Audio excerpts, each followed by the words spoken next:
Alright, boys and girls, here we are again. Tell a story time. I'm out here on the edge of the river again. Pretty day. Pretty morning, I should say. Day ain't really started yet. Clear water. I love that right there. I love that sound. Seen a couple of fish jumping. And as always, it got me thinking about Daddy and Granddaddy. Stuff they used to tell me. I got to thinking about a story that Granddaddy told me one time. He said, boy, if you listen to this story, if you learn, you understand it, and you learn it, you'll be a better man if you practice it. Alright? Well, he was telling me about these two flies, these two old blowflies, sitting on an old split rail fence. Just talking, enjoying the day, kind of like I am right now. And here come this old bull, this great big old bull. The old turtle, look at there. All right.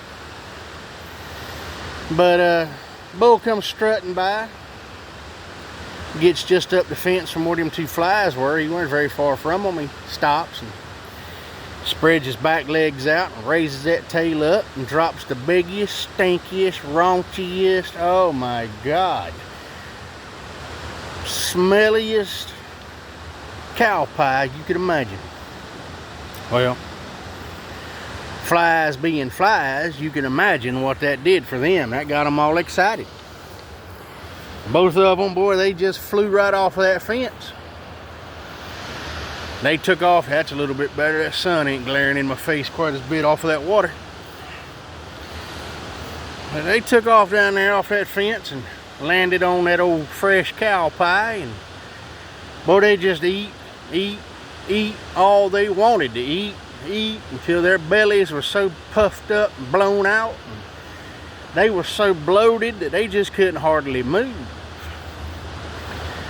Well, they were so full, it's time to ease on off here now. So fly number one, he starts waddling his oversized behind across the yard, going back over to where he come from. Fly number two asked him, so what are you doing, son? He said, well, I'm about full. I don't reckon I can eat no more. He said, I'm gonna go over yonder and I'm gonna sit in the shade and take a nap. Boy said, what are you doing walking, son? You're a fly. You don't walk. He said, well, bud, I'm gonna tell you right now, I don't believe these old wings could carry what I'm full of right now. And he started off and he said, what are you gonna do? He said, well, I'm gonna fly. Fly number two, he said, I'm gonna fly. That's what I do. I'm gonna fly. Well, he tried. He flapped his little wings and he would jump as high as he could, and he'd flap them wings and he just wasn't leaving the ground. He tried getting a little bit of a running start and jump and just face plant right in the ground.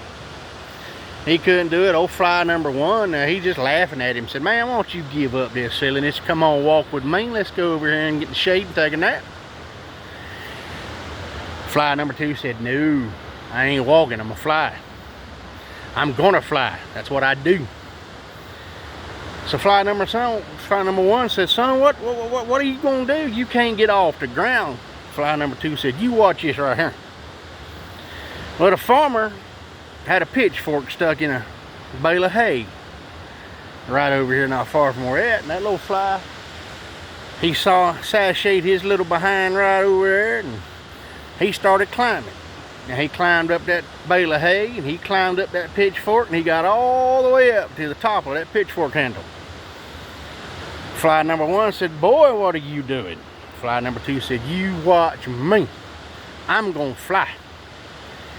And he jumped off that handle, his little wings just screaming as hard as they could go, buddy. They were just a buzzing. Didn't do him no good. He fell straight to the ground. Killed him. Graveyard dead. Granddaddy? What in the world could be the moral of such a story as that? He said, well, son, never fly off the handle when you're full of crap.